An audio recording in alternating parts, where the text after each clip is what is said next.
Tertúlia. Olá, boa tarde a todos. Hoje é dia 24 de março de 2018, sábado.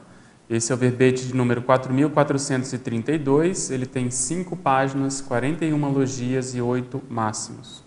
O título é Autolucidez Pragmática, dentro da especialidade Teaticologia. Quem escreveu esse verbete é o professor Ricardo Rezende, já veterano aqui do Tertuliário. Para quem ainda não o conhece, o professor Ricardo Rezende é graduado em Biblioteconomia, brasileiro, natural de Uberaba, Minas Gerais, voluntário da Conscienciologia desde 1999, professor de Conscienciologia desde 2006 e tenepsista desde 2014.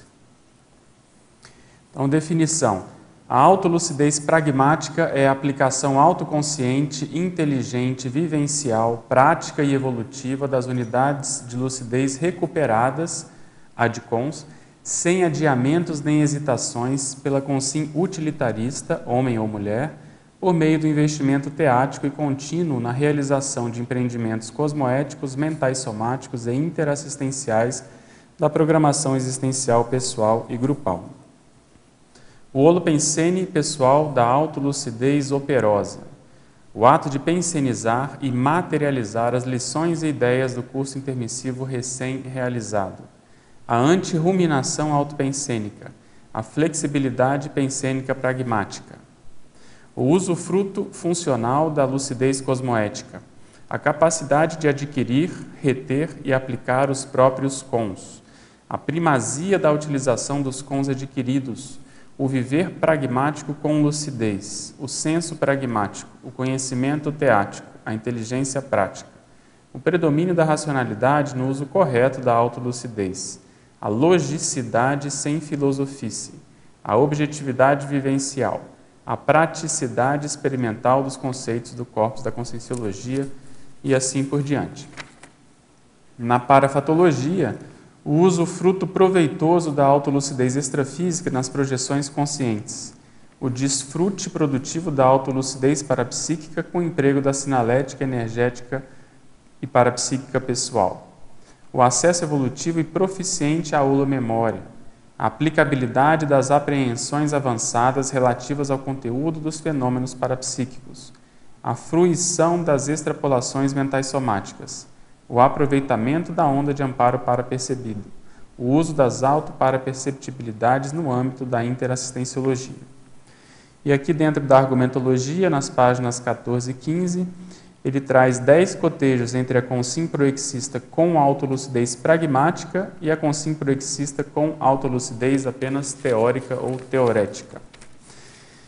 Na remissiologia dos 15 verbetes, nós destacamos 5. Aplicação da neoideia, inteligência resolutiva, refém da autocognição, teática prioritária e verbaciologista.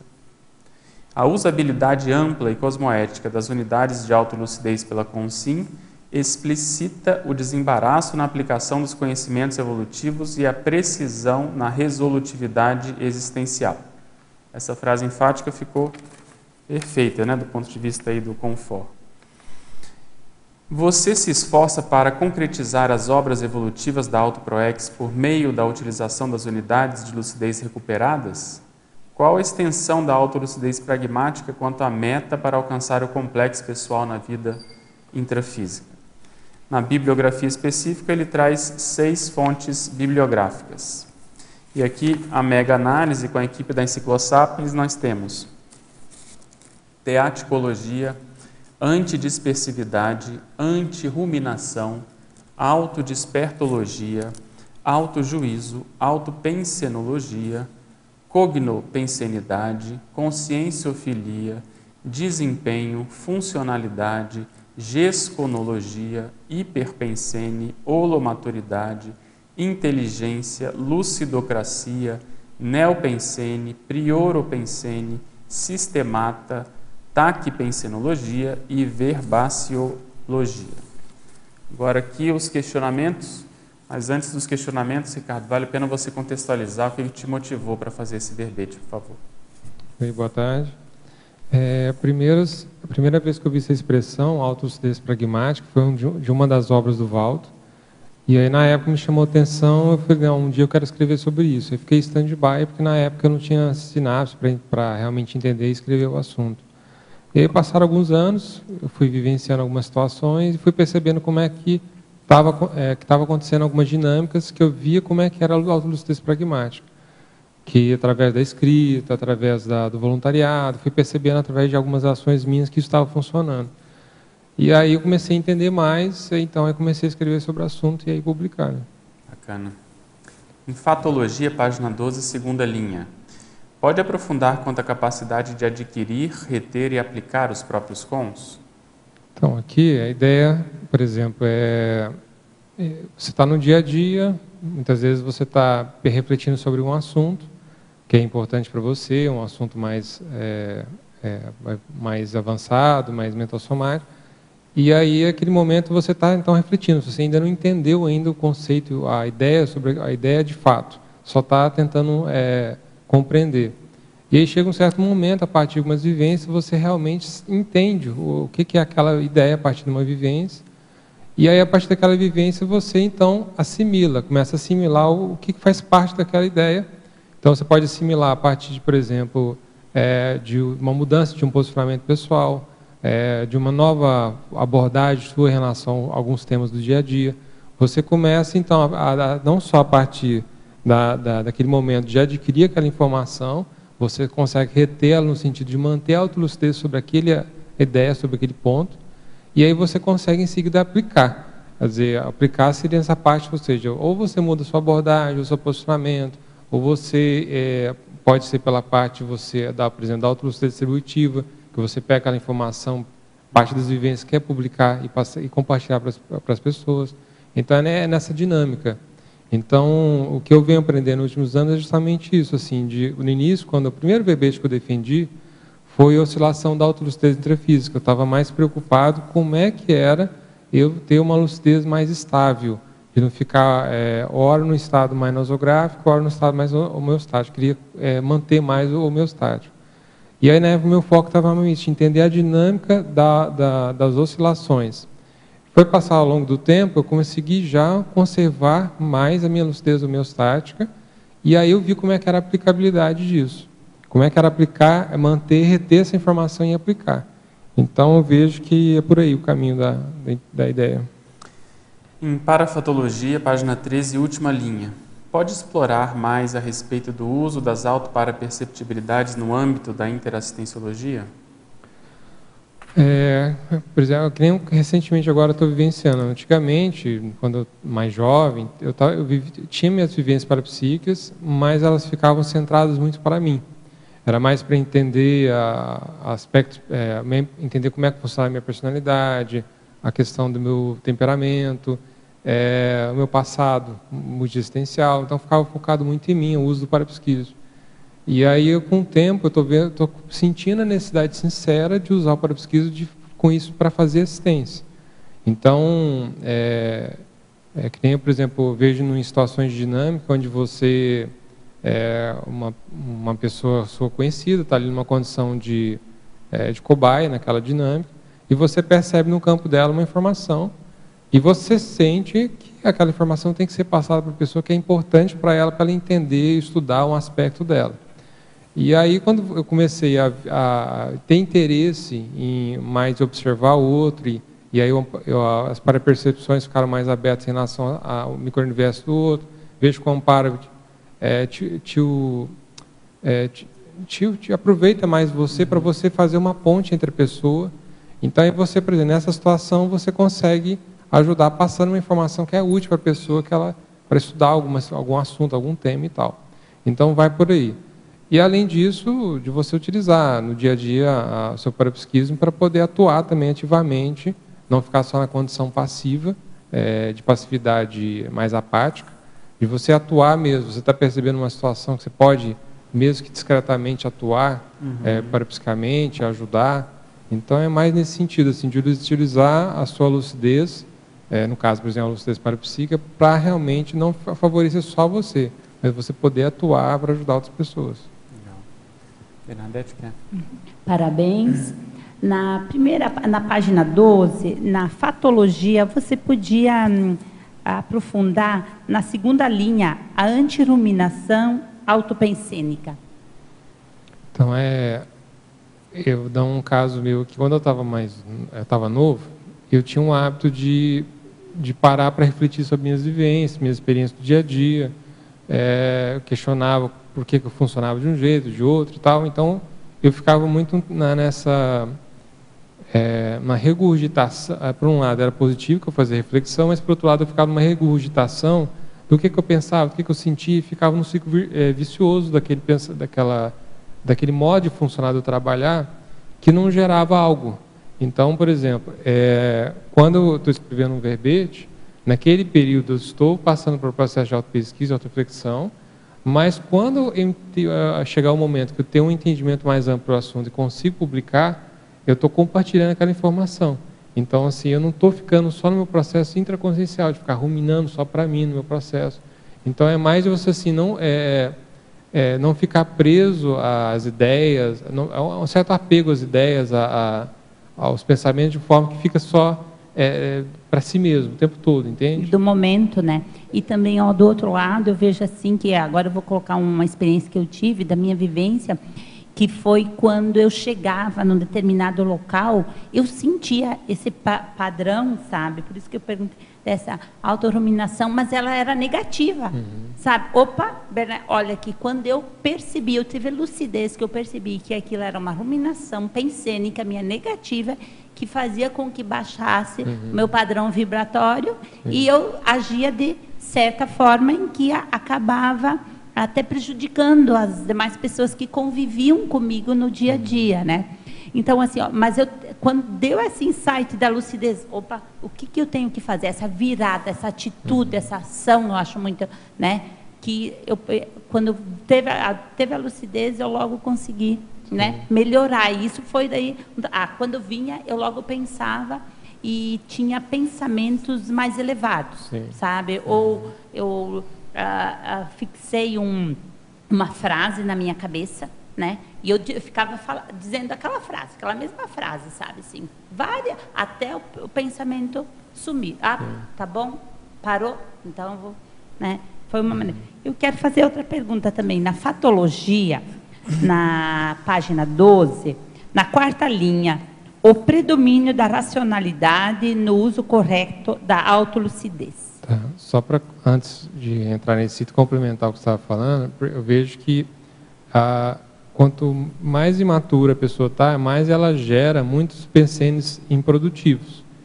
E por ser muito improdutiva, ele não tem utilidade. É uma pensenidade inócua, mais vazia. Então, eu vejo que quanto mais a gente vai amadurecendo, você vai conseguindo produzir mais pensamentos úteis, e aí você vai entendendo que e também fazer algo com aqueles pensamentos, dar utilidade para eles. Então, assim, seja que é gerar uma GESCOM, seja uma obra publicada, ou um projeto que você vai participar e ajudar em algum aspecto, dar utilidade para aquelas informações que você está produzindo. Então, eu acho que isso que é o mais sério da saída da ruminação pensênica, dar utilidade para os pensamentos produtivos. Tá? Nessa questão aqui predomínio da racionalidade. Né? Isso, predomínio da racionalidade. No uso correto da autolucidez. Então, porque assim, vou fazer um contraponto para entender isso aqui. Por exemplo, coloca aqui o predomínio da emocionalidade no uso incorreto da autolucidez. Vou fazer o contraponto. Quando você está emocional, a sua forma de operar, de manifestar em relação à autolucidez é torta, é distorcida. Então, você tende a sua lucidez tende a operar de uma forma que a sua realidade, a realidade dos outros é distorcida. Você tem um modo de ver as coisas equivocado.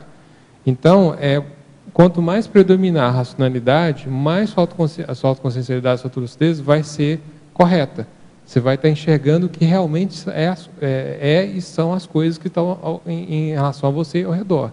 Então, quanto mais trabalhar com essa ideia de a parte mental somática, mais racional, a sua tendência a ter um realismo evolutivo, positivo, é muito maior. Então, é nesse sentido que eu quis falar, assim, de incentivar para a operosidade mais funcional, mais positiva da autolucidez, trabalhar mais com a questão da racionalidade e sanar, curar esse processo mais emocional patológico. Né? Ótimo. Mais uma, na mesma página, na linha 6. O foco prioritário da autolucidez. Eu gostaria que você fizesse um contraponto com o autodiscernimento. Então, aqui a autolucidez, assim, você... eu vejo que a sua forma de enxergar, de entender como as coisas funcionam, seja a sua realidade íntima ou uma realidade externa, as outras consciências, ou a questão do macrocosmo, um processo mais intra e extra. Então, assim, a sua faculdade de você ter um entendimento sobre as coisas de modo geral. É isso que eu consigo entender de lucidez, de modo mais generalizado. A questão do discernimento, eu vejo mais assim, a tomada tem a ver mais com a opção de escolhas. Posicionamento. A faculdade de julgar e avaliar as suas opções e você definir o que você quer, que você acha que é o melhor. Entende? Então, ou seja, você pegar o conhecimento, e aí tem uma relação indireta entre um e o outro. Se o discernimento é baixo, sua lucidez é baixa. Ou seja, se a sua forma de entender as coisas está equivocada, distorcida, as suas escolhas tendem a ser mais equivocadas. Então, uma já tem relação com outra. Mais uma. Na mesma linha da 16, a dinamização das ações do momento evolutivo e das neo-ideias. Você tem uma... Sim. Então, a dinamização aqui é no sentido de, por exemplo, aumentar a atividade.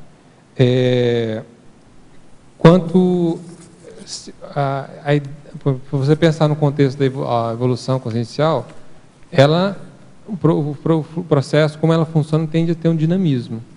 Se você não vai na onda desse dinamismo, você tenta se frear para não aumentar a sua lucidez, para não ter uma manifestação mais homeostática, você tenta frear a evolução pessoal, a tendência é esse dinamismo está menor, se fica numa condição mais parada, mais estagnada, ou até a tendência a ser regressiva. Então, a ideia aqui é que você, a partir do momento que vê assim, quer ter uma lucidez mais operosa, você precisa intensificar as suas ações para que é como se você desse a questão da usabilidade, você desse mais uso, mais utilidade para a sua vida e a sua existência. Então, ou seja, suas neo-ideias, o que você vai fazer com ela? Então, trabalha com elas para ela ser útil de alguma forma. Seus movimentos pessoais, suas manifestações, como é que elas podem ser mais eficazes, mais positivas? Então, é trabalhar com esse dinamismo, que aí o dinamismo ele vai ajudar nessa questão da lucidez pragmática. Quanto menor dinamismo a pessoa tende, maior a possibilidade da pessoa se manifestar nessa posição da condição da autolucidez teorética, que ela tende a pensar, raciocinar, só que fica só naquilo. Você não vê muita ação, muita atitude da pessoa na vida dela. É mais ou menos essa a ideia. Aprofundando também ali na página 13, que é na segunda página, na tecnologia, eu gostaria que você falasse um pouquinho sobre a técnica de viver um dia de cada vez, dando prioridade ao aqui e agora já. Sim. Então, antigamente, quando estava mais afoito, mais ansioso, eu tinha aquele mau hábito de você ficar muito pensando no passado, no que podia ser diferente, e ficar pensando nas preocupações do futuro, do que eu vou ter que fazer, do que eu vou ter que passar, vou ter que enfrentar. E aí, quando você vê o dia a dia, está passando batido, você não está aproveitando o dia a dia direito. Então, eu percebi assim que, a partir da saturação dessa situação, não, acordei, meu pensamento está para agora, não quero pensar nem no ontem nem no amanhã. O meu fato, meu momento é agora. A hora que eu for parar para refletir de uma coisa mais importante, mais séria, eu quero pensar numa questão mais futura, de planejamento, de meta, beleza, aquele momento eu paro. Mas no movimento do dia a dia, eu estou tentando focar sempre para lá, o que eu tenho que vivenciar agora. Que nem, por exemplo, assim, um exemplo bobo, assim, eu chego no trabalho em determinada hora lá, e aí, de manhã eu já vou acessar o e-mail para saber se está acontecendo alguma coisa lá, para mim poder me precaver do que vai acontecer, para mim poder, sabe, você fica numa ansiosismo, numa situação que precisa. Aquela hora de manhã, para mim, tinha outras atividades que eu preciso priorizar, e aquilo é meu foco, a minha energia tem que ser para aquilo. Então, assim, é que nem o voluntariado. O voluntariado eu tenho à minha disposição nos sábados. Então, assim, durante a semana, se eu puder ajudar em alguma coisa, ajudo. Mas se eu não puder, o foco é outras atividades que eu tenho durante a semana. Então, você vivenciar aquele momento. Então, eu vejo que é tomar cuidado com esse mau hábito de o foco pensênico não ficar no momento, né? Querer antecipar ou criar uma prospectiva que não é muitas vezes funcional.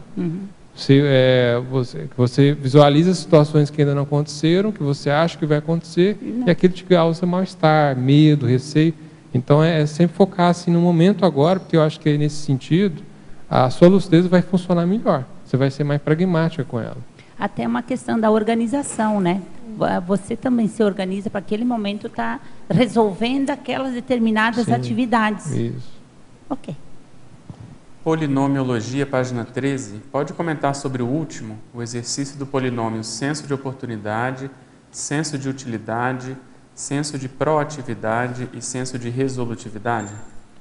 Então, é que esse polinômio ele tem relação com o macrosenso prático. Tem um verbete do Wald, chama macrosenso, e ele, quando ele vai caracterizar o macrosenso prático, ele coloca esses 4 itens, que eu achei interessante colocar como polinômio, que é o senso de oportunidade, ou seja, você está passando uma situação que você percebe que surgiu uma oportunidade positiva, seja para fazer um trabalho, seja para haver algum tipo de interação positiva com a pessoa que talvez envolve uma reconciliação, sei lá, qual for o motivo, surgiu uma oportunidade ali que você viu que vale a pena aproveitar. E aquela hora é essa a questão, né, de você, assim, se você está lúcido para saber detectar aquela oportunidade, provavelmente você já tem condições de passar de usufruir melhor daquela oportunidade. Então, essa questão do macrosenso prático envolve isso, você ter uma oportunidade de saber aproveitar ela, ter essa detecção dessa oportunidade e aproveitar. A utilidade, você, então, nesse sentido, você dá utilidade para as coisas de modo geral, elas não ficarem no vazio, no vão. Nesse sentido, por exemplo, da autolucidez, o que você tem de informação, de conhecimento, como eu posso aproveitar, utilizar essa informação? De funcionalidade, no sentido também tem a ver também com equilíbrio, com harmonia, o funcionamento regular das coisas. Então, por exemplo, se você analisar o modo de funcionamento da autolucidez, se ela tem esse processo de retenção, de aquisição, de retenção e aplicação, se você freia em um dos momentos esse processo, isso seria antifuncional. Se for pensar parafisiologicamente em relação ao funcionamento do paracérebro, da lucidez, ela tem que correr livre. Então, quando a consciência faz essa repressão, essa contenção desse processo, isso tende a ser disfuncional e pode causar assim, uma certa patologia no modo de pensar da pessoa, na manifestação dela. A questão a outra aqui é de resolutividade. Então, assim, você tem uma informação, você tem um conhecimento, você sabe como utilizá-lo, mas precisa ter ação. De você tomar a deliberação, a determinação, falar, beleza, agora eu já sei o que fazer com essa informação e fazer. Então, isso também envolve na questão da autolucidez operosa, que não adianta você, que nem um caso aqui, saber qual é a oportunidade, saber como fazer, saber como tomar a iniciativa, mas na hora de fazer, você empaca, não toma a resolução. Então, eu vi que esses 4 itens estão bem, resumem bem a ideia de como é que é as características da lucidez operosa. Não sei se eu fui claro. Em Fatologia, página 13, 4ª linha. Pode explorar quanto ao predomínio da racionalidade no uso correto da autolucidez e relacionar isso com a segunda pensata? Você já comentou um pouco, mas acho que vale a pena fazer essa correlação com a pensata. Autodesperdício. O pior desperdício da personalidade humana é a autocognição teática quando ociosa, sem maiores aplicações evolutivas cosmoéticas. Então, aqui que eu vejo a relação seguinte, se você a minha quanto mais jovem eu estava, mais predomínio da emocionalidade tinha na minha manifestação. E isso não ajudava muito a ter uma lucidez mais pragmática. Eu ficava muito no processo da filosofia, do processo mais intra, de ficar muito fechado em mim. Então, isso não ajudava a fazer alguma coisa com as informações, conhecimentos que eu tinha. Então, eu vejo que essa questão da autocognição, quando ociosa, em geral, tudo indica, pelo que eu vejo, é quando há um egoísmo, há uma falta de interesse de você realmente ter uma condição mais doadora, mais generosa dos seus conhecimentos para ajudar os outros. Então, e isso eu vejo assim que, no meu caso, através de várias ações que fui fazendo para me ajudar a sair dessa condição mais egoísta e tentar me esforçar para ser um pouco mais doador nessa questão de saber evolutivo, eu acho que eu vejo que é o caminho assim para você assim manifestar uma autolucidez mais pragmática. Então assim, mas eu vejo que o cerne da questão dessa autolucidez mais teorética, mais teórica, que nem eu coloquei até na tabela ali, eu vejo muito que essa personalidade, quando está centrada muito em si mesma, e ela não consegue sair desse mundo pessoal e se colocar à disposição para realmente ajudar. Voluntariologia. Poderia aprofundar o emprego produtivo dos cons recuperados no voluntariado evolutivo? Então, uma das ações que eu tomei ao longo dos anos, assim, que me ajudou bastante na questão de ser mais operoso, é quando você no voluntariado está sendo mais prático, tomando mais iniciativa, ajudando os trabalhos a serem feitos, você desenvolve o pragmatismo, mas assim, a questão da autolucidez pragmática, ela é um caminho diferente. Por exemplo, se eu estou escrevendo por exemplo, estou aí há uns 5 anos escrevendo verbetes. Nesse movimento, eu estou tentando fazer com que os conhecimentos, as informações que eu venho adquirindo, sejam divulgadas. Não está ficando só para mim.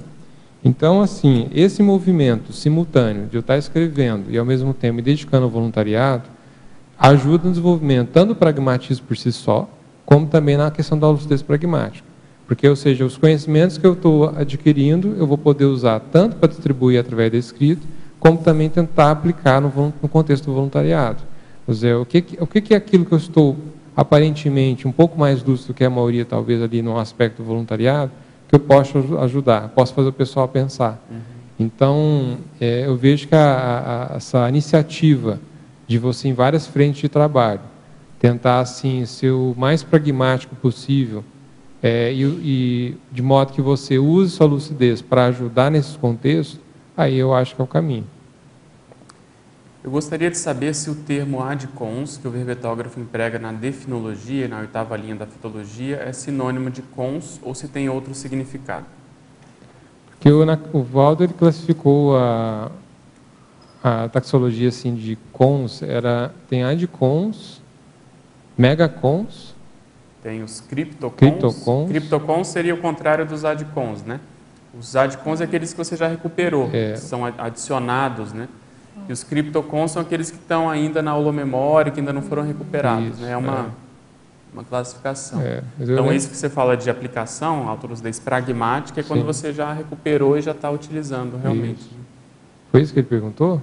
Sim, foi mais ou menos. Então, cons é uma designação genérica das unidades de lucidez que estão na holomemória da consciência, né? Baseada na experiência que ela teve no passado, e que às vezes não foi feito o download desses cons, ou seja, ela não recuperou ainda para o cérebro. Quando recupera, se chama de ad cons, né? Uma expressão que não é tão utilizada, mas principalmente no reurbanizado, eu acho que ele usa mais, né?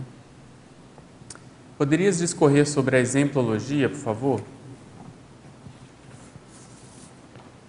Então aqui, autolucidez pragmática mínima. A aplicação autoconsciente, inteligente, vivencial, prática e evolutiva dos cons básicos ou das ideias inatas.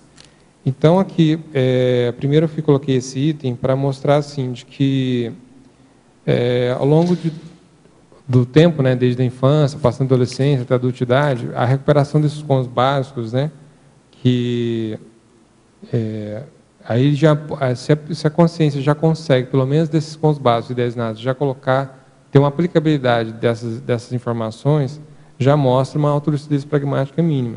Então, as cons básicos e ideias inatas seriam em sentido ao quê? Então, ao longo desse período da infância e adolescência, a pessoa teve inspirações sobre o próprio destino, sobre a programação existencial, algumas predisposições sadias, trafores, que a pessoa já conseguia empregar desde novo, algumas lições novas do curso intermissivo recente que a pessoa conseguiu rememorar e já também começou a aplicar desde jovem. Então, por exemplo, antes de entrar em contato com a Consciologia, as características de um inversor, da vivência da inversão existencial, essa pessoa já manifestava já desde novo. Então, assim, isso mostra qual que é o tipo o mínimo de operosidade da lucidez nesse período já da infância e adolescência. Aqui no caso, a autolucidez pragmática máxima, então seria a aplicação autoconsciente, inteligente, vivencial, prática e evolutiva dos megacons ou das verpons conscienciológicas avançadas, transverpons. Então, tem um verbete do Valdo que chama autorrecuperação dos megacons, que ele lista lá vários exemplos de temas que que têm relação com essa questão do megacons. Então, assim, a pessoa que ela já identificou uma personalidade consecutiva, um exemplo de megacons que ela pode estar já empregando, utilizando. A prospecção serexológica, então, se ela já tem informação de qual é o seu destino na próxima vida em relação ao tipo de trabalhos, local, então ela já pode se preparar melhor, já se desenvolver algumas habilidades já nesse período, mesmo que seja curto, para poder se preparar para aquele trabalho. A questão da retrosenha pessoal, que a identificação da retrosenha pode também, a partir da identificação e aplicação dela, pode ajudar a consciência ao entendimento mais amplo de um aspecto dela, de relação com a programação existencial. E mais um exemplo aqui, a questão do especialismo holobiográfico. Então, se ela vê que ela já identificou que ela tem uma linha de especialismo holobiográfico, isso pode ajudar na convergência, na intensificação desse especialismo na vida intrafísica, e por aí vai. Então, assim, é outro nível de autolucidez pragmática máxima, ela vai a um nível maior, mais avançado dessa situação, que aí exige que a pessoa ela já esteja utilizando ou já vivenciando a condição de megacons. Ela já entrou numa fase da vida intrafísica que ela já está adquirindo e assimilando megacons em predomínio do que uma pessoa que está com os cons mais básicos ainda. Pensenologia, página 12, linhas 2 e 3. Quais as suas dicas para realizarmos a antirruminação autopensênica no nosso dia a dia tão agitado com seus problemas? Então, para mim, o hábito que eu estou tentando instalar já há um tempo para poder manter a minha forma de pensar, sentir e agir assim, mais homeostática, primeiro não alimentar. Na hora que surge esse padrão de pensamento e você cede e alimenta aquilo, e você, quando entra num círculo vicioso daquele pensamento, já é um problema. Então, eu vejo que a questão da sujeição, o ato de você ceder àquele tipo de pensamento, pode ser de origem pessoal, você mesmo gerou aquele pensamento, ou pode ser de uma consciência, que já está ali há um tempo, de alimentando aquele padrão. Então, eu acho que o principal é isso. Na hora que vem o pensamento, não cede, não entra nessa evolução de pensamento. Então, dá o comando de simplesmente falar, não quero isso para mim, não vou entrar nesse modo de pensar. Se precisar, respira fundo, para num momento, num local, reflete para cortar o mecanismo do pensamento. Mas importante é cortar esse início do processo de patopensênia. E depois, em seguida, o que eu vejo, que para mim está me ajudando bastante, assim, é ter hábitos que me ajudem a ter pensamentos mais elevados, mais positivos. Então, assim, o hábito da escrita, o hábito de fazer autorreflexão com uma certa constância, o hábito de você assim, se envolver em atividades evolutivas que você possa ajudar os outros de alguma forma. Então, você estar, ou seja, aquilo que é patologia, que é mais paratrosférico, você não se deixa inclinar para aquilo, pela postura da vontade firme, e, por outro lado, cria hábitos, ou alimenta hábitos que vão incentivar mais aspectos mais positivos, que exaltem mais aquilo que é positivo na sua personalidade, seus trafores, para dar força para você não valorizar mais esse aspecto homeostático e não ficar querendo dar corda para processos mais baratrosféricos. Vocês vão falar sobre isso? Eu queria só acrescentar assim, que muito da ruminação mental, que às vezes a gente fica, é justamente daquilo que a gente procrastina, né? Uhum. Então, assim, eu vejo que uma das maneiras de superar ou de você acabar com a ruminação mental é justamente utilizar essa autolucidez pragmática, né? Se você tem alguma coisa que você precisa fazer, vai lá e faz, né? Não fica enrolando, né? Agora, eu posso aproveitar que eu estou com o microfone e fazer uma pergunta, porque, assim, eu acompanho o Ricardo há muitos anos e eu vejo que ele é super empenhado no voluntariado, né? Assim, para mim é um exemplo, assim, de pessoa realmente engajada e preocupada, interessada em sempre estar melhorando o processo do voluntariado.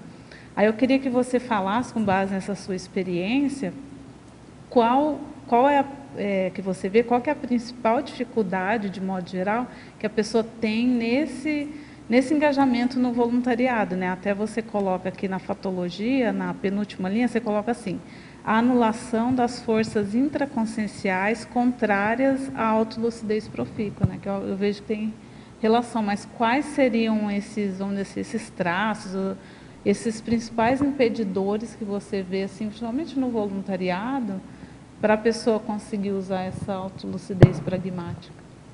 O raciocínio seu está bom, mas eu vou para outro caminho. Assim, não vou mais. No meu caso, pessoal, eu não tento hoje muito focar muito na patologia que eu preciso resolver. Por exemplo, eu estou vendo mais o que está mais forte em mim.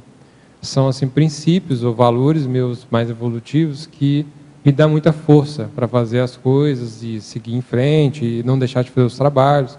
Então, eu vejo assim, que é mais enaltecer, elevar na questão de modo de pensar, modo de agir, essa questão dos princípios mais evolutivos.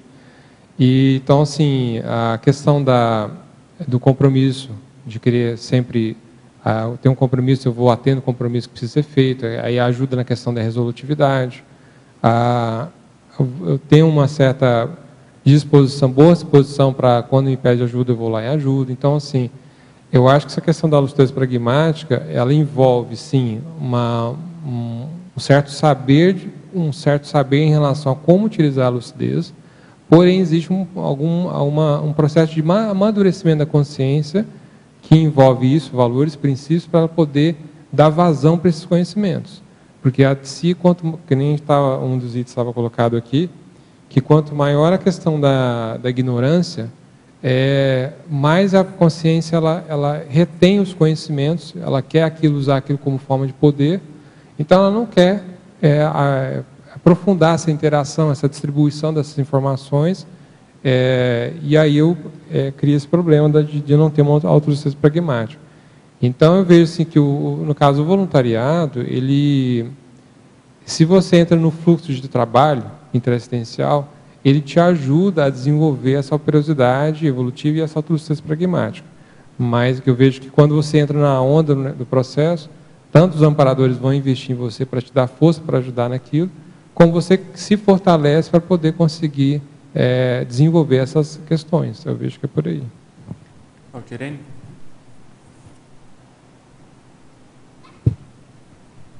A minha pergunta é na página 15, aqui na tabela, cotejo autolucidez pragmática, autolucidez teorética. É o número 1, autovivência produtiva do aqui e agora multidimensional. Você pensou em alguma técnica para quem gostaria de implementar essa vivência produtiva, que a pessoa fica pensando mais no passado, mais no futuro, ela tem dificuldade de viver ou de ser mais pragmática no que está acontecendo no presente? Então, o que eu aplico para mim é o seguinte, eu tenho já hoje consolidado uns bons hábitos que me fazem muito bem, que envolve não só a escrita, mas o voluntariado, a questão do trabalho, eu estou mais disposto para ajudar lá, então eu tenho uma interação boa com os colegas de trabalho. Então eu tenho vários hábitos assim que me ajudam a ficar mais homeostático, mais sadio. A questão do evolutivo também, assim, o bom relacionamento. Então existem vários fatores da minha vida intrafísica que me ajudam a estar mais forte e mais homeostático. E isso, quando você está nesse padrão mais homeostático, você não quer muito pensar no passado e nem muito no futuro, você quer pensar no agora. Então, estou querendo dizer o que com isso? Que a questão do bem-estar íntimo, a questão da maior nível de autossedialidade, eu vejo que, no meu caso, espontaneamente tem uma inclinação a ficar mais focado no presente. Então, quando eu vejo que eu estava mais nosográfico, mais cheio de conflitos, né, acabava isso, que muitas vezes você fica pensando no passado porque como você baixa a lucidez, você acha que tem coisas do passado que não deram certo, você começa a ruminar que um certo arrependimento, mal-estar com coisas do passado, e você fica com medo, como você está com a lucidez baixa, você fica com medo do que vai acontecer no futuro. Então você tende a também pensar no futuro, porque assim, você quer toda hora, através do medo, tentar se proteger, tentar se preparar para um futuro ruim. Então é como se você, no final da história, você não está bem consigo mesmo, então você não aceita o passado e você tem medo do futuro. E aí é óbvio que você não vivencia o presente. Então eu vejo que é mais uma posição, uma condição intraconsciencial íntima do que uma aplicação de uma técnica em si. Então eu vejo que quando você está bem, a tendência é você focar no presente. Quando você está bem mais resolvido em relação a conflitos. Então, e aí quando um segundo momento, você está bem, está focando mais no presente, o que eu estou percebendo agora daqui para frente é que assim, a questão da multidimensionalidade está se abrindo mais. Porque eu, quando estava mais novo, eu estava numa fase aparentemente mais tranquila, porque eu não estava vivendo a vida adulta, eu estava com uma conexão mais forte com a multidimensionalidade. Depois, quando eu fui para a vida adulta, aumentou o nível de estresse, eu não consegui deixar abertos esses canais, eu dei uma fechada. E agora, quando eu estou voltando a ficar mais desassediado, eu vejo que os canais estão abrindo de novo. Então, assim, ou seja, se eu nesse desenvolvimento, além de conseguir viver o aqui e agora em relação à vida intrafísica, há uma tendência minha de quando eu tiver um maior nível de autorização parapsíquica, eu viver o aqui e agora multidimensional de fato. Então, eu vejo que é mais por aí, o entendimento que eu tive. Obrigada. Falar uma coisa. Eu queria que na página 12, Ricardo, na fatologia, na linha 7, se você pudesse aprofundar e dar algum exemplo quando você fala a publicação no tempo exato dos achados e das experiências pessoais. Se pudesse dar exemplo e também fazer relação com logo a frase que vem a seguinte, né? O desuso dos adcons, que para mim até pareceu assim, até uma questão paradoxo, assim, né? Você vai estar a questão de você publicar e tudo mais vai dar esse efeito, vai te dar essa força da autolucidez pragmática, né? Queria que você aprofundasse, desse exemplo aí para ajudar a gente nessa questão da publicação aí. Como é que você faz isso? Então, aqui tem esse assunto, por exemplo, a lucidez pragmática, que eu estava dizendo. Eu, quando tive geralmente, quando eu vou escolher um tema de verbete, eu vou deixando a vida, vou vivenciando a vida. Quando aparece uma situação, alguma coisa que me dá um alerta, que me chama a atenção, e eu pego, por exemplo, vi o tema autolucidez pragmática numa das obras do Valdo. Não entendi, porque o Valdo só cita isso aí uma vez, ele nem explica o que é isso. E aí eu olhei naquela época, não entendi nada, mas falei assim, mas isso aí me interessa. Eu vou deixar guardado esse título, porque eu quero um dia escrever sobre isso. Na época eu não tinha condição nenhuma de escrever esse assunto. Então aí eu deixei quieto, falei, olha, isso aqui não é o momento para me pensar em escrever sobre esse assunto, então vamos deixar para o futuro. Tive outras inúmeras vivências, quando chegou agora no presente, eu vi assim, não, tem condição de escrever, consegui escrever. Então, assim, eu vejo que é isso de você, assim, por um lado, nesse modo meu de manifestar, eu não ignorei a informação, o alerta, eu retive a informação, que isso aqui é importante para mim, mas eu não posso trabalhar nisso agora, mas no futuro eu vou trabalhar. E você vai no futuro, naquele momento que precisa, trabalha. Então, ou seja, a autolucidez pragmática, nesse sentido, você vê que houve em dois momentos. Eu não descartei a informação, mesmo que eu não pudesse usar na época, mas, quando chegou o momento, eu peguei a informação e utilizei. Então, eu vejo que pegar isso aí para todo tipo de assunto na vida pessoal, você pode fazer essa administração, entendeu? A hora que você tem que reter e aguarda um pouco, e a hora que você tem que passar, trabalhar com essa informação e fazer algo com ela. É porque eu vejo aqui, né, que você aplica então também a questão da flexibilidade pensênica pragmática, né? Sim. Mas é que eu vejo, né, aqui na Consulologia a gente tem vários cursos, eu vejo, a gente escreve bastante, muitas vezes a gente anota bastante, né, a gente tem essa, no lance, às vezes a gente vai num curso, a gente anota, a gente faz reflexão, a gente muitas vezes vê que está recuperando cons ou está refazendo algum nível de sinapse. Só que eu vejo que, no meu caso específico, né, essa publicação no tempo exato, eu acho que tem esse gap, né? Então, assim, a gente anota muito, aqui eu acho que tem muito esse esforço nosso, mas ainda eu percebo esse gap, né, de publicar, de efetivamente botar o negócio para distribuir, doar, como você falou, né? Não, mas é que esse gap, assim, eu já percebi que ele pode ter vários motivos, esse gap. Pode ser inexperiência de escrita, pode ser aquela jejuíce em relação à conscienciografia, pode ser que você, naquele momento, não tem condições emocionais de trabalhar aquele assunto. Pode ser perfeccionismo também, né? Pode ser imaturidade. Então, assim, há várias variáveis que pode gerar o gap. Assim, eu pensando evolutivamente em consciências mais avançadas, que vivem uma condição mais ideal da autolucidez pragmática, eu vejo assim que isso aqui tem muita relação com a sincronicidade multidimensional, de você estar realmente antenado para a questão micro e macrocosmo, e aí quando você vê que aquela informação veio, e aí junto com os amparadores extrafísicos que você vê o que eles te ajudam a te mostrar qual é o momento certo, qual é tanta sinergia, né? Ter essa sinergia com a equipe extrafísica para poder trabalhar com essas informações. Então, ou seja, a construção da semiconsexualidade, eu acho que aqui já pode demonstrar uma lucidez pragmática de um nível mais avançado. Então, eu vejo que, assim, enquanto a gente está muito no processo intra, assim, de estar fechado, sem uma interação mais avançada com a Equipex, com a multidimensionalidade, a tendência desse pragmatismo é que ele tende a ser um pouco mais elementar, sabe? A pessoa fica muito passiva, né? Fica anotando, pegando informação, mas não distribui, né? Pode falar. Na fatologia, na página 12, na nona linha, o autoaproveitamento perspicaz dos próprios poderes e recursos conscienciais. Tu até adentrou um pouquinho ali na pergunta, mas eu gostaria que você aprofundasse a tua experiência. Na fatologia, primeira linha, nona linha. Ah, sim, achei. Tá, aqui, então, por exemplo, que eu quando comecei antes que eu começasse a escrever verbete, eu não tinha histórico de escrita, com artigo, com livro, nada. Nem mesmo na época da escolaridade, da faculdade, eu me envolvia com coisas que tinham relação com escrita.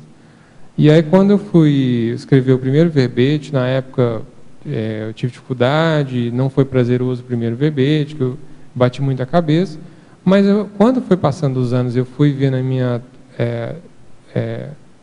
boa fluidez para poder escrever verbete, eu percebi assim, não, peraí, então eu mostro uma potencialidade, um traforo aqui que eu não conhecia. E aí eu fui escrever livro, e o livro também fluiu muito bem. Eu falei assim, não, então a questão não é só saber escrever verbete, realmente a questão de escrita, para mim, parece que não é tão difícil. Então, assim, quando você descobre, não, beleza, eu descobri que eu tenho esse traforo, mas você descobre e engaveta, é isso que é o problema. Quando a partir do momento que eu descobri isso, e aí eu não parei mais, entende? Então, assim, a partir do momento que você identifica esse traforo, e você já aprendeu como usar, o maior erro nessa hora é você engavetar ele. Então, é nesse sentido que a da autolucidez operosa, nesse aspecto da potencialidade dos seus trafores, identificou, sabe como utilizar, não larga a mão de novo. Aproveitou a oportunidade que você descobriu e priorizou. Isso. Ótimo. Porque isso aí, o que acontece? Qual é a dinâmica que eu percebo? Naquele momento, na hora que você não para, não arquiva, engaveta aquele trafore e fica utilizando por vários anos, você se fortalece, naquele aspecto principalmente. Aí chega os próximos anos, se você achou um outro trafore, você começou a aplicar também, mais um fortalecimento. Então vai chegar uma hora que você vai não só conseguir utilizar trafores, como mega trafores, e você vai estar numa condição de fortaleza consciencial muito grande. E isso vai te ajudar demais a assumir desafios, trabalhos muito mais avançados. Então é nesse sentido. Obrigada. Fatologia, página 12. muitos de nós temos nas nossas retrovidas envolvimentos com várias linhas da filosofia. Como ter a logicidade hoje sem a filosofia tão entranhada nos retrossomas afora? Que assim tem a ver com isso, né? Esse gap. Porque assim, quando eu vejo a filosofia, eu vejo assim que quando você vê uma personalidade manifestando o traço da filosofia, você vê ali muito a questão da prepotência, da arrogância, da vaidade, do orgulho.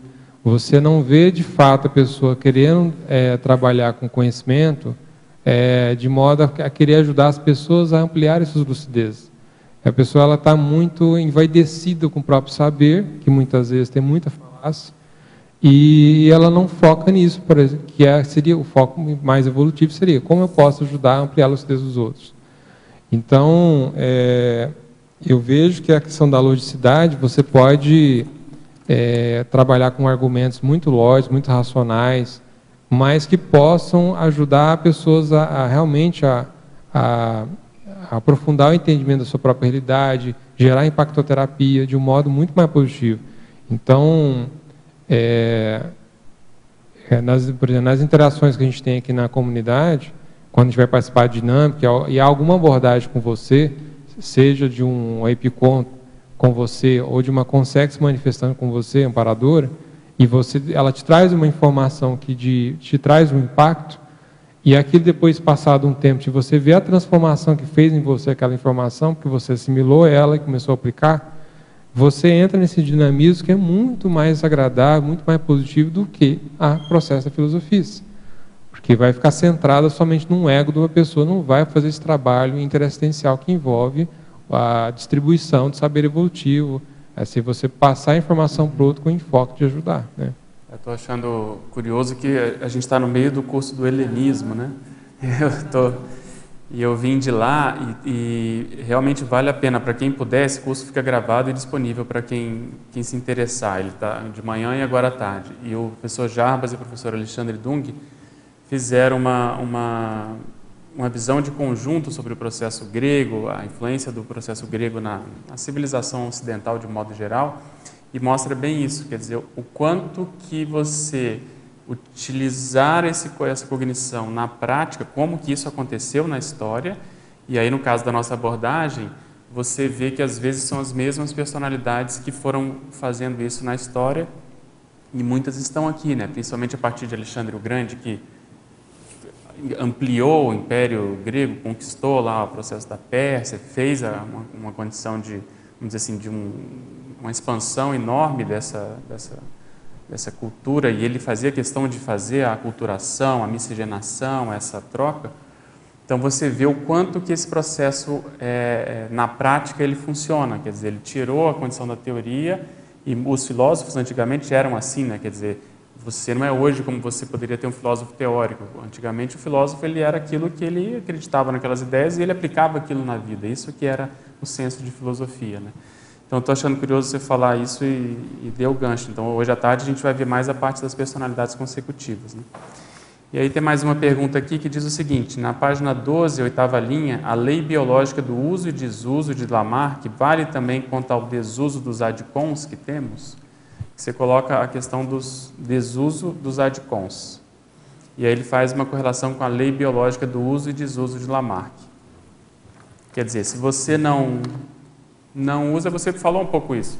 Se você não usa, aquilo vai hipotrofiando, aquilo vai quase que sumindo. Mas quanto mais você usa, como você falou no caso dos trafores, né, a tendência daquilo é ficar mais forte e ajudar mais na própria utilização. Né? Eu acho que tem uma... Até tem uma coisa que me chama a atenção, que eu tinha colocado aqui, acho que foi na efeitologia, que eu coloquei o rebote autocognitivo enquanto efeito da praxis da autolucidez. Que isso que me encanta muito quando você desenvolve a lucidez, é que você vai trabalhando na ampliação da lucidez, ou, por exemplo, você trabalha uma ideia, você teve um lapso, uma inspiração sobre uma ideia, e quando você pensa sobre aquilo gera uma nova informação sobre aquilo mais ampliado. É a ideia do rebote autocognitivo. Então, assim, essa dinâmica da operosidade da lucidez, quanto você mais trabalha com ela, a questão da expansividade é o caminho que trilha aí em relação a isso. Só que aí você pode se desenvolver esse processo, mas ainda assim tem que tomar o cuidado de não ficar só para si, né? Você como transformar aquilo de uma forma útil, né? De aplicar, né? E o bacana dessa abordagem é que às vezes as pessoas têm uma noção um pouco até teórica da cognição, quer dizer, eu tenho ou não tenho? E não essa visão mais de que precisa mexer, precisa estar o tempo todo consultando, vendo aula como essa de história ou de filosofia, ou seja lá do que for, para fazer esse ricochete, né? Esse rebote, essas analogias, associação de ideias, porque daí vem a nova ideia, né? A Neo-Verpon, né? Então, eu queria aproveitar que está no nosso momento de convites. Então, a gente está tendo esse curso hoje, Helenismo, de Alexandre o Grande a Juliano Apóstata. Vale a pena, o curso está acima, fora de série. Eles estão usando recursos de tecnologia que ajudam bastante a gente a entender. E os dois são enciclopédias ambulantes, né? E amanhã nós vamos ter também Judaísmo e Helenismo com o professor Alexandre Zaslavs, que é outra enciclopédia ambulante, principalmente nesse tema do judaísmo. E a nosso interesse, a nossa abordagem é aumentar essa lucidez pragmática no sentido de ver que ontem a gente estava mexendo às vezes com isso, ontem significa 2 milênios, por exemplo, e hoje nós estamos aqui e às vezes não mudamos tanto. Então, quanto mais você estuda, tem essa visão, esse olhar serexológico, isso ajuda a gente a ficar mais lúcido mesmo. Então, quem tiver interesse é só entrar no site da Consecutivos. Hoje também a Juriscons vai ter uma web conference com a professora Renata Pialarice, anti-irritabilidade. Os tópicos são desenvolvimento da pacificação íntima para a vivência da megafraternologia, compreensão dos traços pessoais e técnicas para desenvolver a anti-irritabilidade. Então, é de 3h30 às 4h30 no site da Juriscons, tá? juriscons.org. Queria convidar também para amanhã, próxima tertúlia matinal, dia 25/3, Estado Mundial, Responsabilidade Íntima do Intermissivista, especialidade para Direitologia, com o professor Rafael Seidel. Aqui é mais para os moradores de Foz, amanhã também, dia 25 às 6 horas, lá no Hotel Mabu, a diretoria da AMAC convida os moradores do bairro para a Assembleia Geral, que vai ser lá no Hotel Mabu. O tema é Necessidades do bairro na visão dos moradores. Divulgar também o último número do Jornal da Cognópolis. ICGE amplia a disponibilidade de dados sobre a Conscienciologia, então está disponibilizando todos os jornais, o CAEC do Instituto, desde o início, os primeiros números, né? Tem uma matéria aqui, uma prévia do encontro de intermissivistas na França. Eu queria ressaltar que vale a pena a pessoa se envolver com isso, porque o evento já tem 100 pessoas hoje, faltam quase 8 meses ainda. Nós vamos estar lá, nós vamos dar um curso antes em Paris, na semana anterior, dias 3 e 4 de novembro, e nos dias 9, 10 e 11 vai ter esse encontro lá na fronteira França e Alemanha, lá em Estrasburgo. Essa semana liberaram um vídeo de divulgação desse evento, está fora de série, nas línguas inglês, português e vai sair também em francês. E aí, se alguém tiver interesse, entrar em contato no site consinteract.org. Só colocar na internet que já consegue saber. E do ponto de vista da Consecutivos, então a gente vai fazer esse curso, Teoria e Prática das Retrocognições em Paris, dias 3 e 4. No dia 5, 6 e 7 vai ter uma excursão retrocognitiva em Paris. Nós vamos ver o processo da monarquia, o processo da história do espiritualismo e o processo da intelectualidade. São os focos que a gente vai ter nesses 3 dias. E aí o próximo dia, uma quinta-feira, a gente viaja para Estrasburgo e já começa aí o evento com todo mundo. E além disso, aqui no jornal, só para terminar, o pai comemora 10 anos de erudição, né? A reaprendência e ser responsável pela parapedagogia. A democracia em debate na Cognópolis, com a professora Carla Uman, debatendo aqui na tertúlia matinal. Teve o lançamento do livro Compreendendo a Nossa Evolução, que é uma espécie de história em quadrinhos, baseado no livro Nossa Evolução. E aqui tem Eu Visitei o CAEC com os participantes do 16º Balanço Existencial, que estiveram aqui pela primeira vez. E para finalizar, ainda em abril, dias 28 e 29 de abril, a CIP convida para o uso cosmoético das energias com a professora Marguê Vasconcelos. O curso visa qualificar a postura interassistencial do participante, ampliando o seu entendimento sobre a interação cosmoética bioenergias, auxiliando na autopercepção de posturas e mecanismos pessoais dificultadores dessa interrelação. Então fica aí o convite, os convites, né, na verdade, e a gente volta aqui para o tertuliário Autolucidez Pragmática. Eu queria te perguntar, você cita aqui um processo que me interessa, que é o acesso evolutivo e proficiente à aula-memória. Como é que você encara ou faz abordagem aí com relação à autolucidez pragmática? Então, quando eu comecei a ter a relembrança de hipóteses de vidas passadas minhas, de personalidades minhas do passado, eu na época, assim, eu registrava, fazia estudo, pesquisa da informação, mas eu não conseguia saber o para quê, o porquê que o que eu ia fazer com aquilo. Porque, por um lado, porque para mim, eu falar assim, na época eu poderia falar assim, não, para expandir meu entendimento sobre a questão de sexualidade. Para mim não chegava a esse ponto, porque assim, desde adolescente eu já tinha uma noção que as processos da sexualidade existiam, independente da consciologia. Então não era algo novo para mim. Então aí com o tempo, quando eu fui aprofundando cada vez mais o estudo das minhas memórias, aí eu fui entendendo assim, não, peraí, cotejo, parte do cotejo eu posso entender, por exemplo, se eu pego a minha personalidade com a outra personalidade, e aí eu começo a entender que as personalidades são muito parecidas, têm traços muito parecidos, mas em contextos diferentes, ele está agindo de uma forma e eu estou agindo de outra. Por que acontece isso? Por que ele agiu dessa forma e eu agi de outra? Então você vai expandindo o entendimento da manifestação de um e de outro. E isso, uma das coisas que me ajudou bastante era entender assim, tá, agora eu entendo o que eu sou realmente que não é da mesologia, que não foi da minha educação dos meus pais, da minha educação no Brasil, e entendo o que é da educação formal e o que não é, que é algo meu que já veio junto na minha paragenética. Então, quando eu comecei a entender mais profundamente essas informações, é como se a minha autoidentidade consciencial ficasse mais clara. E aí isso me ajudou a ver assim, qual é o meu perfil, e do meu perfil qual tipo de público eu atraio para esse tipo de perfil hoje no trabalho da consciologia. Então aí você começa a entender mais assim a sua, como diz, talvez alguns princípios, alguns alguns pedacinhos de como é que pode ser a sua raiz, mais no aspecto de programação existencial. O que é a mega prioridade, talvez hoje para mim, no aspecto egocármico, grupocármico, policármico. Então, isso aí dá utilidade para a informação, no sentido de pegar a informação, contextualizar para hoje e ver o que está por trás de tudo isso, o que me ajuda a entender e ver o que precisa ser feito em relação à minha programação. É mais ou menos isso que eu cheguei à conclusão. Beleza, porque uma das grandes dificuldades que se tem exatamente é fazer isso que você comentou, é tirar a influência do meio, né? Porque a consciência ela é muito influenciada pelo meio, né? Sim. E ela acaba se moldando e vai se manifestando ali, porque tem as necessidades, né? Quando a gente estuda a biografia, você vê muito essa condição, né? Quem às vezes está mais adaptado àquele meio, quem está fora, quem está mais anacrônico, quem está à frente daquele espírito do tempo.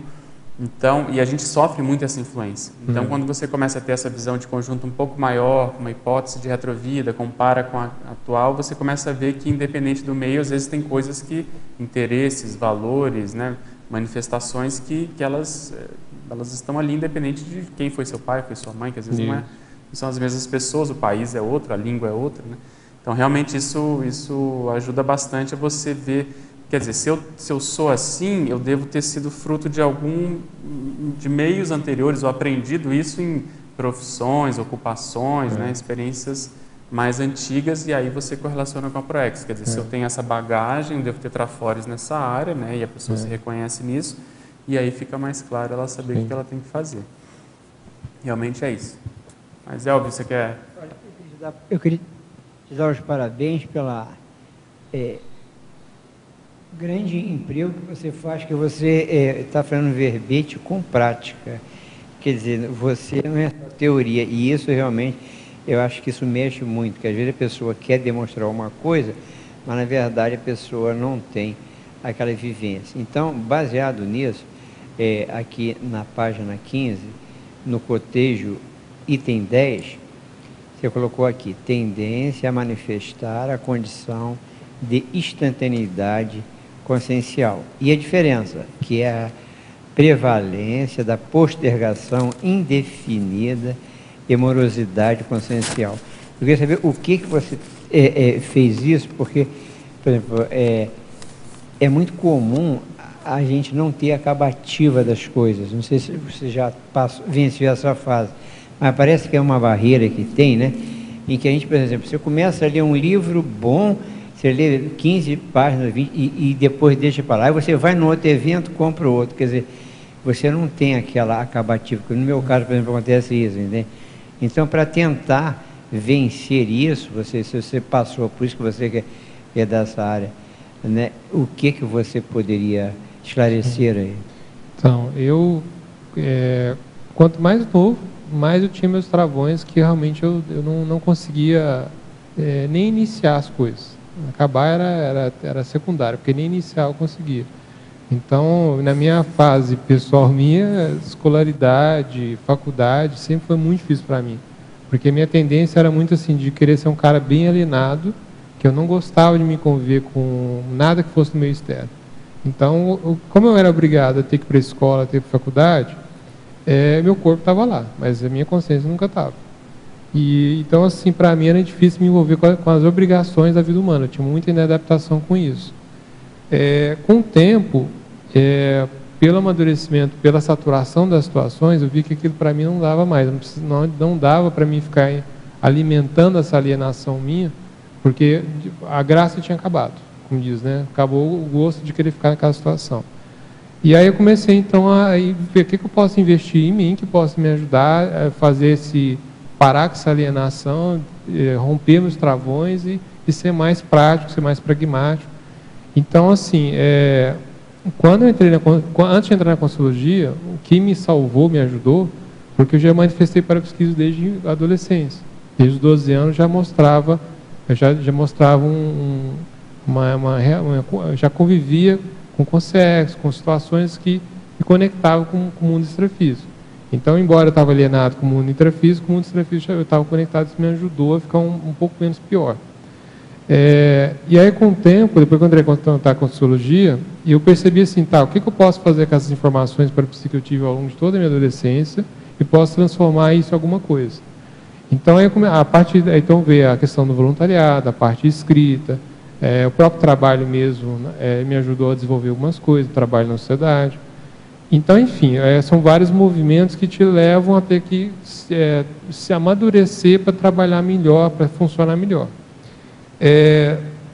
No caso aqui da autolucidez pragmática, o que eu quis mostrar aqui? É que tem um verbete do Valdo que chama instantaneidade consciencial, que ele fala que essa capacidade da pessoa, deixa eu pegar aqui.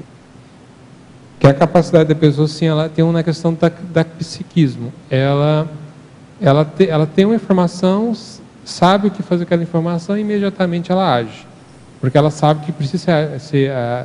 ela tem, por exemplo... Como é que eu vou te explicar aqui um caso? Deixa eu ver aqui. Descobriu o fósforo, cara. Eu tinha notado. Diminui esse gap que a gente estava falando, né, entre aqui, a teoria e a prática. Não, achei aqui, imprimir rapidez as manifestações corretas. Então, assim, aquilo que é manifestação correta, você imprime rapidez. Você não fica nessa morosidade, ficar esperando. Você sabe que é correto, que é o melhor, vai e faz. Então, o Valdo relaciona esse tema com vontade, intenção, decisão e ação. E ele fala que essa condição da instantaneidade consciencial, ela começa a ser vivenciada pelo evoluciólogo. Então, o que eu quis mostrar, que a autolucidez pragmática, a pessoa já pode mostrar alguns prelúdios, alguns sinais de que está começando a desenvolver a instantaneidade consciencial. Então, exemplo prático, dia a dia, você está no voluntariado e te foi encarregado uma tarefa. A tarefa não é difícil, é simples, mas você pega, a tarefa é que nem tem que imprimir um banner, me enviar uma arte para um local e imprimir um banner. Você já sabe fazer a arte, faz a arte, manda para a gráfica, para o local para imprimir o banner, vai lá e busca.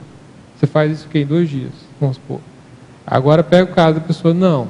A pessoa entra em autoassédio, que eu não estou com vontade de fazer isso, aí fica 5 dias em autoassédio que eu não estou com vontade disso, mais 5 dias pensando como vai ligar para o local e mandar a arte, mas 5 dias pensando como vai buscar. Às vezes, ela cria tantos obstáculos para fazer uma coisa que, no fundo, não era tão difícil assim, entende?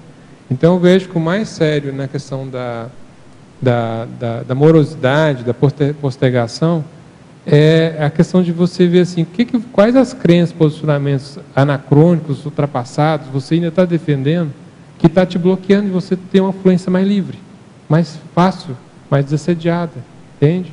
Então, acho que tem que estudar essas causas desses posicionamentos, dessas condutas, dessas crenças, que não mais faz bem, que você de fato quer mudar, você não quer mais alimentar aquilo. Porque não adianta você mudar o problema em si. Eu vou, como diz assim, vou voluntariado, tem uma área que eu não estou conseguindo desenvolver, eu vou mudar para outra. Nessa aqui também não estou conseguindo desenvolver, eu vou mudar para outra. Você fica focando no objeto externo e não fica voltado para olhar as causas suas intraconscienciais que está te causando aquele problema, aquele travão. Então, acho que o mais sério é parar para refletir, ver o que está acontecendo, por que eu estou travando. E criar uma aproximação mais forte com o seu amparador para ver onde é que está pegando mais, que você precisa fazer uma reciclagem, sabe? Eu acho que o caminho é esse. E quando detectar o que é o ponto e o que precisa se fazer reciclagem, não ficar pensando muito para agir, já vai e age em relação àquela reciclagem. Porque aí você vai dar encaminhamento para a coisa, entendeu? Não sei se ficou claro. Obrigado, realmente foi. É bom a gente, né, Pedro, quando você mesmo fala, né, a gente ouvir o Verbertoff que tem prática, né? Não tem só teoria. Então, por isso que você vem não crescendo, né? Quer dizer, aí realmente, porque às vezes a pessoa sabe a teoria, mas não tem, que foi comentado com vocês antes, a praticidade.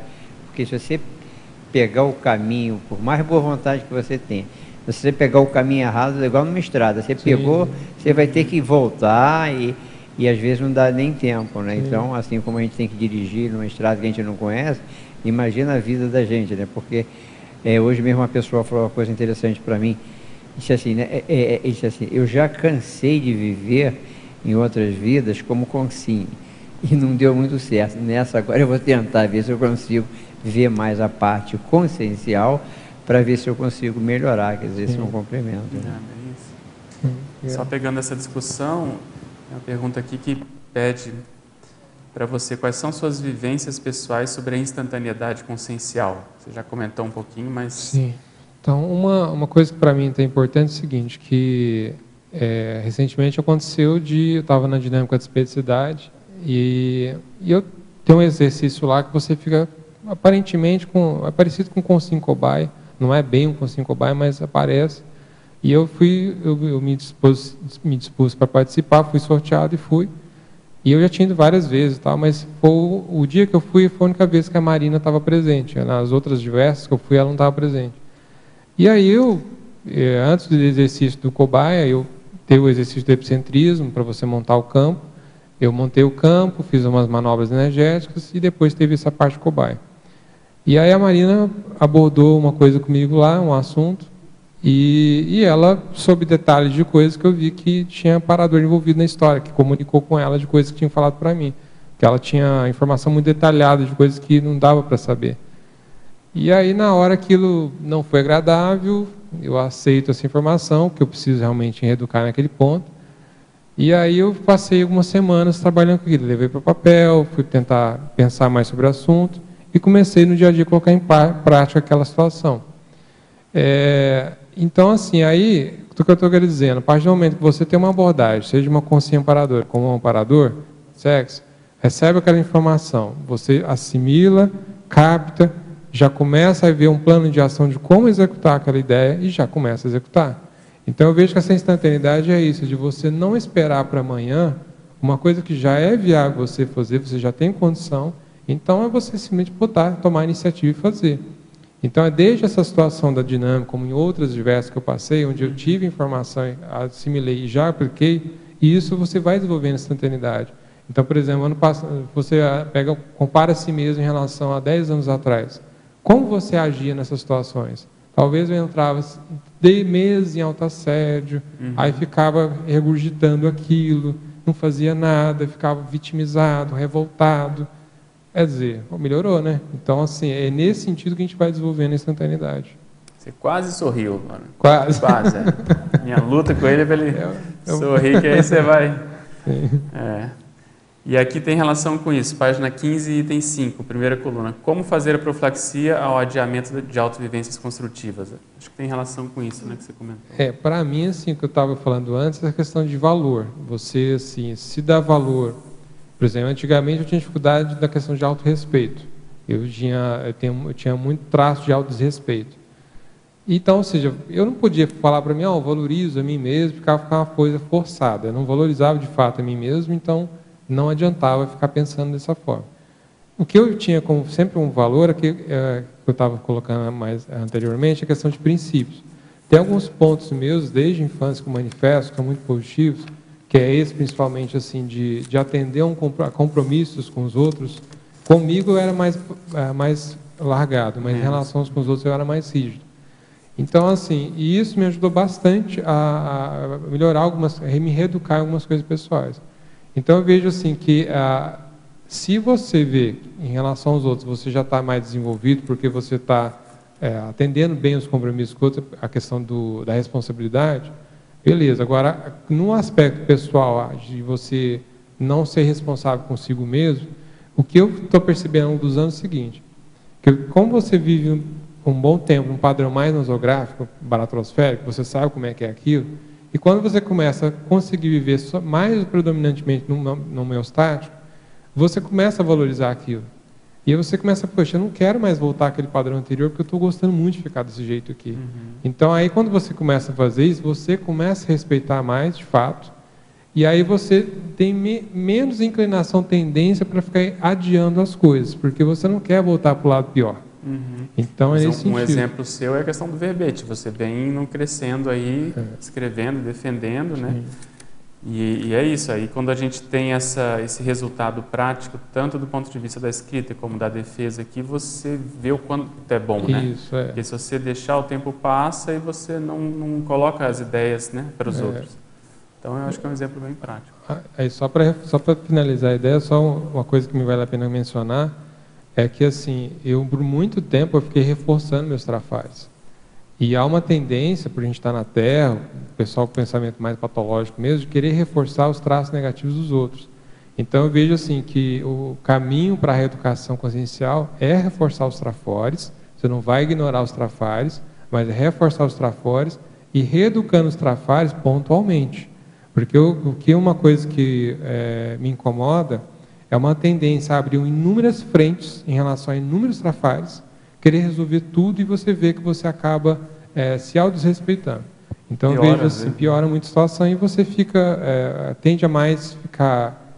O que você era para ser mais expansivo, a questão da lucidez, da manifestação, tende a ficar mais restringido pelo processo do autoassédio.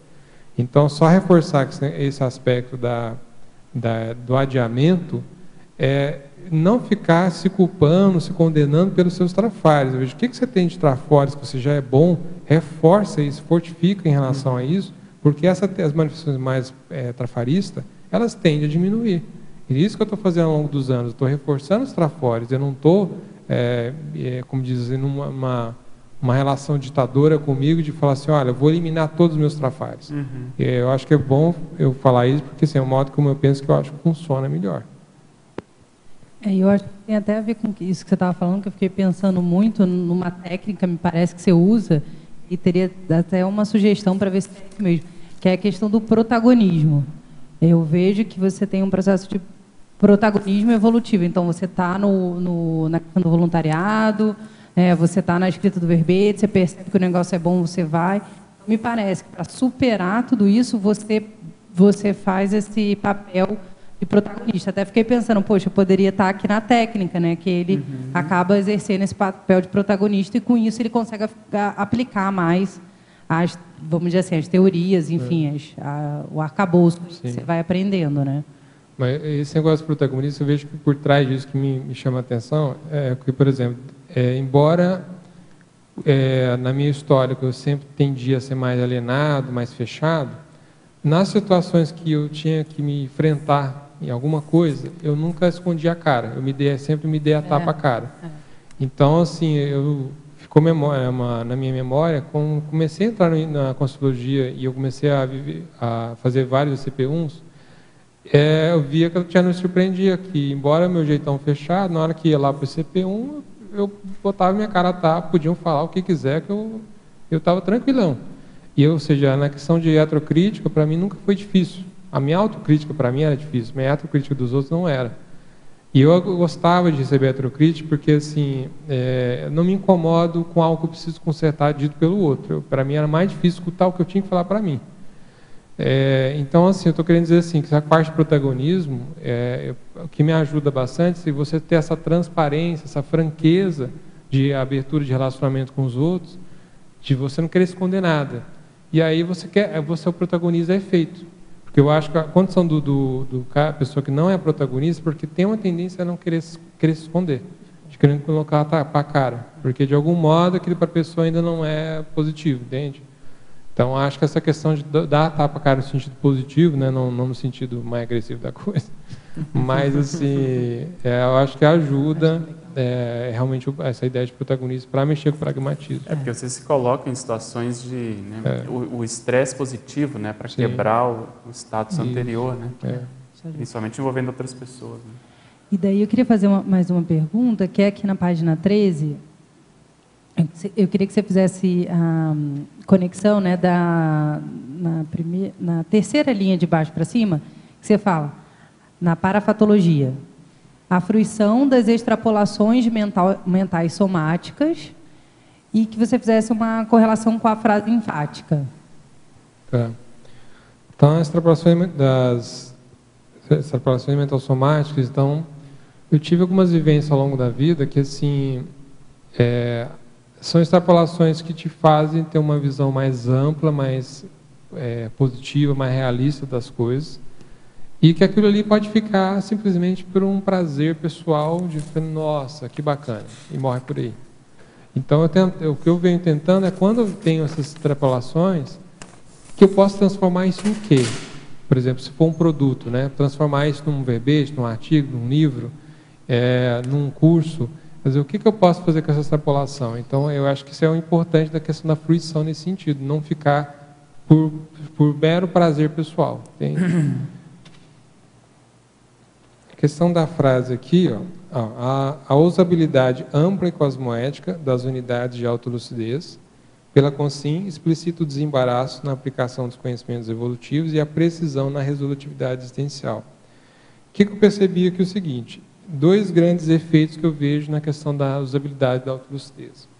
O desembaraço é esse: você tem um saber evolutivo e você sabe como utilizá-lo. Ele não fica para si só. Então, esse desembaraço, estou com uma informação, vem um verbete. Estou com uma informação, vem um curso, vem um artigo. Ou vem você realiza um trabalho assistencial em determinado local, a partir daquela informação.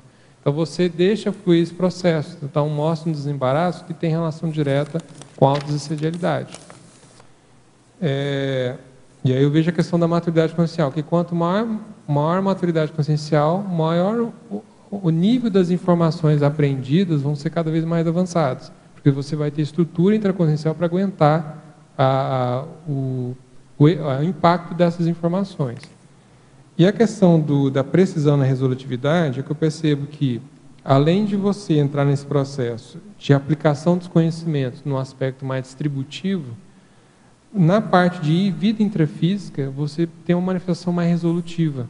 E é aquela resolutiva no sentido que é bem precisa, bem pontual. Então, assim, eu acho que assim, ainda...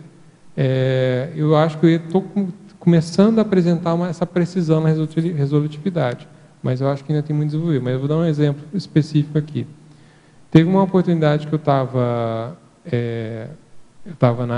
trabalhando na Apex, eu estava no trabalho, e eu tenho uma certa experiência de receber insights, inspirações extrafísicas, de ver quando é inspiração extrafísica e quando é um raciocínio próprio meu, dá para ver a diferença.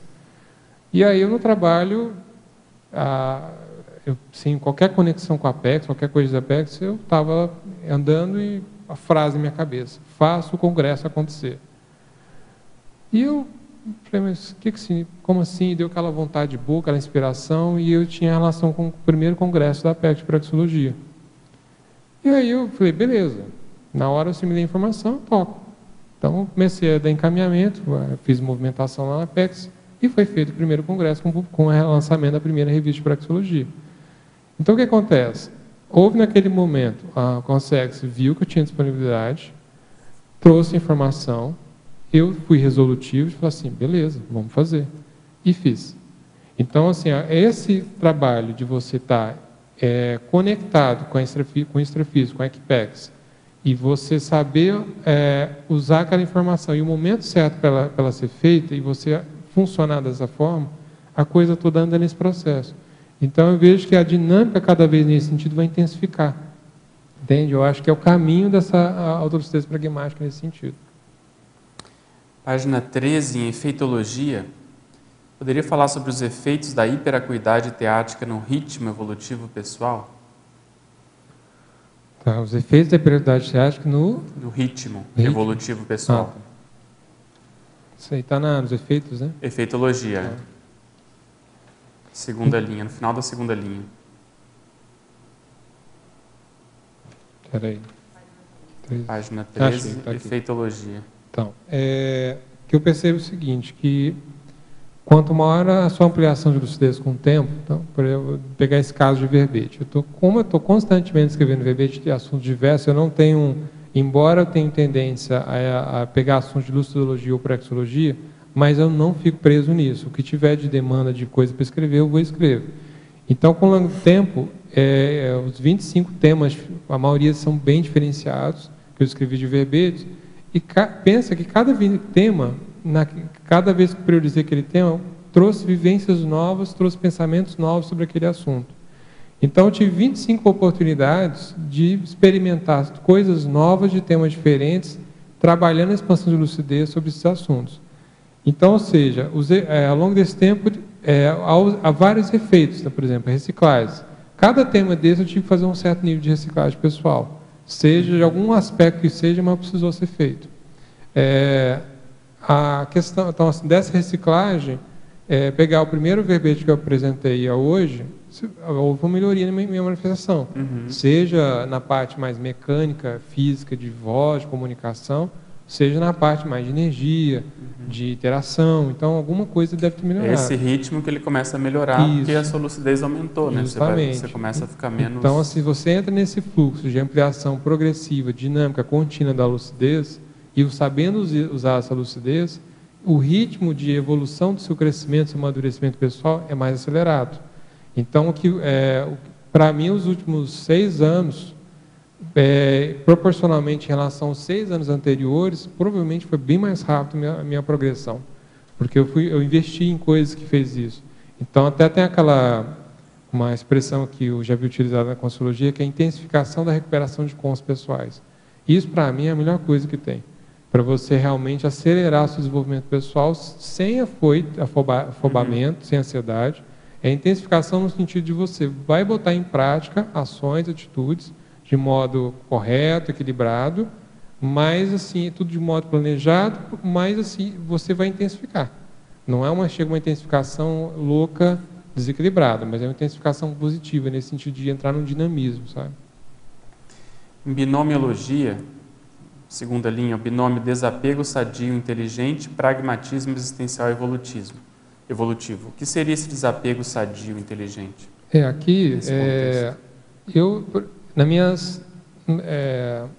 desde jovem, assim, eu não demonstrei um apego excessivo pelas coisas mais intrafísicas, no sentido assim, a ambição carreirística, a questão de poder, status, reconhecimento social, de atender algumas necessidades da sociedade que você precisa ter uma vida pessoal que tenha filhos, que tenha casamento. Quer dizer, desde novo eu não tinha essas ambições, não nasci pensando eu quero isso. Mas, por outro lado, não estava claro para mim o que eu queria. Eu sabia o que eu não queria, mas o que eu queria não estava claro. Então, o que eu estou querendo dizer com isso é que, assim, esse desapego sadio inteligente é que você tende a... Que nem eu coloquei aqui, ó. Deixa eu pegar aqui. Você tende, assim, se você tiver esse desapego sadio inteligente, você tende a ter uma valorização maior da questão mais consciencial, mais multidimensional, mais evolutiva. E a vida intrafísica, ela é importante, ela é útil, precisa, ela é uma ferramenta, um recurso que precisa para executar, materializar as coisas, mas não entrar na onda do apego cego às coisas mais mundanas, mais intrafísicas, que são automiméticas, desnecessárias, que muitas vezes a gente já caiu nessa em outras vidas. Então, esse desapego inteligente, por exemplo, pega um caso da pessoa que, os eruditos, por exemplo, né, eles têm há eruditos com um apego fervoroso das suas próprias ideias, muitas vezes têm ideias inteligentes, só que a pessoa tem tanta vaidade e presunção em relação ao seu próprio saber, que ela não é interassistencial, a sua abordagem com os outros não é sadia. Então, ou seja, essa condição do apego em relação à autolucidez pragmática é contrária. Se você quer uma autolucidez pragmática, você vai deixar as coisas fluir, seja na distribuição, seja na aplicação. O desapego nesse ponto é inteligente. Então, creio, por exemplo, essa ideia de verbete, né? A gente não tem remuneração nenhuma para fazer isso, seja um livro também da Consciologia. A gente doa e não recebe nada por isso. Então, e a gente até tem que pagar, dependendo do caso, né? A gente tem que desembolsar dinheiro para doar essa obra. Então, assim, é nesse sentido que eu estou falando que tem relação direta com o pragmatismo. E na interaciologia, final da primeira linha, a interação parafisiologia evolutiva para a cerebrologia e a relação com o tema do verbete. Sim, porque aqui é o seguinte, a parafisiologia no sentido, né, de fisiologia dos veículos de manifestação da consciência, e a paracerebrologia porque pensa, a autolucidez, a sede de operação dela é o paracérebro. E então, assim, eu vejo a importância de você estudar a relação do paracérebro, porque, segundo alguns conceitos do Valdo, a paracerebrologia sustenta a paragenética, a holonemônica, a holobiografia, a serexologia da consciência. Então, e a parafisiologia. Ela está acima de todas essas áreas. Então, se a gente aprofundar o estudo do paracérebro para entender o modo de funcionamento da lucidez e fazer uma inter-relação com a fisiologia dos outros veículos, você pode entender melhor o funcionamento e ver como você pode trabalhar melhor. Porque eu vejo assim, esse aspecto da pensinologia, da lucidologia, a gente parece estar muito incipiente o entendimento do funcionamento disso. E talvez a falta de entendimento tende a ficar disfuncional o funcionamento desses processos. Então, se a gente aprofundar o entendimento, talvez a gente vai saber utilizar mais esses aparelhos, vamos dizer, esses veículos, né? Então, é o mesmo processo do soma, de você entender como é que o seu soma funciona para você interagir, fazer ele funcionar melhor, como fazer isso também com o paracérebro e parafisiologia, né? Eu fico pensando que, às vezes, a pessoa não experimentou, vamos dizer assim, níveis muito diferentes de lucidez, principalmente para mais, e aí ela, às vezes, não valoriza. E aí entra esse funcionamento, quer dizer, ela só vai valorizar quando ela, de fato, tiver experiências em que ela se vê mais lúcida, porque até então ela está acostumada com aquele basal, às vezes um pouco menos, ela sabe, vamos supor, quando ela está com sono, se a pessoa bebe, ela fica grogue, ela sabe o que é.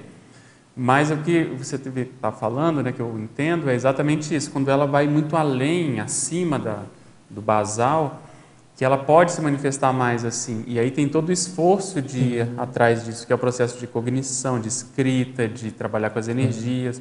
Aí você vai ter interesse de como é que funciona isso. Puxa, foi porque eu me detive nessa ideia, foi porque veio uma consex aqui, foi porque o meu campo é blindado e ele me ajuda.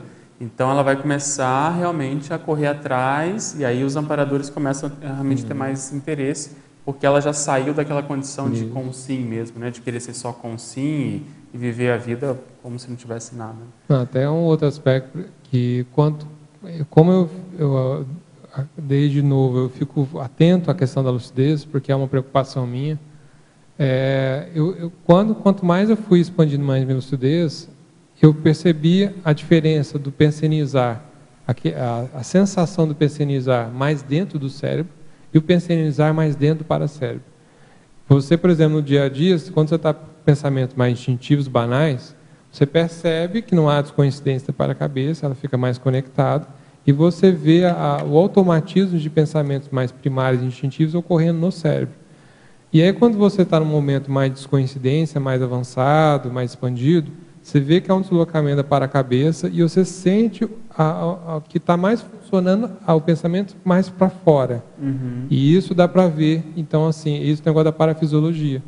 Então, aí você começa a aprofundar o entendimento disso e ver como é que a aplicabilidade disso. Então, por exemplo, eu vejo no caso não tenho experiência com pangrafia, mas eu penso na questão da pangrafia, vendo uma consciência passando por isso, eu imagino que a sensação de estar realmente mais fora do que dentro do corpo, né, quando está vendo a pangrafia. Né? E aí começam os fenômenos a acontecer. Ok? Ricardo, queria te agradecer mais uma vez por esse verbete, que vem aí os mais próximos 25, né, vamos chamar assim. Agradecer a presença de todo mundo aqui no Tertuliário e chamar os comerciais e agradecer as perguntas também dos teletertulianos. Obrigado. As pontuações da tertúlia de hoje são 12 assinaturas no livro de presença, 11 perguntas presenciais e 12 perguntas enviadas online. Temos um convite. Valdirene com o acoplamentário. Boa tarde a todos. O convite é para o curso de imersão de autopesquisa no acoplamentário, que acontecerá no período de abril a dezembro de 2018, com a realização de 3 módulos, que serão cursos acoplamentários de 2 dias, sábado e domingo, com experimentos no laboratório acoplamentário e contará com metodologia inovadora de registro, identificação e aferição das parapercepções. Então, durante esses 6 cursos acoplamentários, as pessoas vão registrar as informações. No primeiro e último módulo, as pessoas vão entregar esses registros, onde eles vão ser tabulados. E no período entre módulos, serão registradas as autoparapercepções. Cada participante vai registrar as suas parapercepções e vai enviar esses registros. No final do curso, essas informações vão ser todas tabuladas e vai dar, então, ser possível fazer o parapercepciograma. E a pessoa vai receber o parapercepciograma de volta no final do curso, com todas as suas informações. O primeiro módulo será 28 e 29 de abril, o segundo 2 e 3 de junho, o terceiro 4 e 5 de agosto, o quarto 22 e 23 de setembro, o quinto 20 e 21 de outubro e o sexto módulo 1º e 2 de dezembro.